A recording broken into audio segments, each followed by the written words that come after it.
నవరాత్రులు స్టార్ట్ అయిపోయాయి కదా, అందరు పూజలు బాగా చేసుకుంటున్నారా?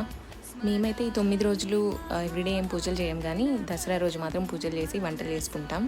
నేను స్కూల్లో ఉన్నప్పుడు నా స్కూల్ పక్కనే అమ్మవారి గుడి ఉండేది. సో ఎవ్రీడే అమ్మవారికి అలంకారం చేసి ఉంచేవాళ్ళు. సో ఎవ్రీడే వెళ్ళి చూసి వచ్చేవాళ్ళము, దండం పెట్టుకొని వచ్చేవాళ్ళం. అండ్ మెయిన్లీ సరస్వతి పూజ రోజు మాత్రం అందరినీ గుడికి రమ్మని, పూజలో ఇన్వాల్వ్ అవ్వమని చెప్పేవాళ్ళు.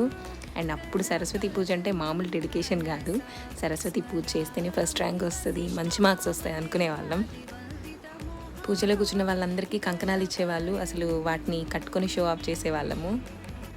చిన్నప్పుడు అంతే కదా, ప్రతి దానికి ఎగ్జైట్ అవుతాం, ప్రతి దానికి హ్యాపీ ఫీల్ అవుతాం.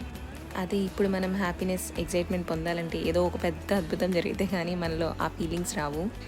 అందుకే చైల్డ్హుడ్ ఇస్ బ్యూటిఫుల్. మనం ఏ ఎక్స్పెక్టేషన్స్ లేకుండా ఉంటాం కాబట్టి అన్నీ మనకి చాలా హ్యాపీనెస్ని ఇస్తాయి. అంతేనా కాదా?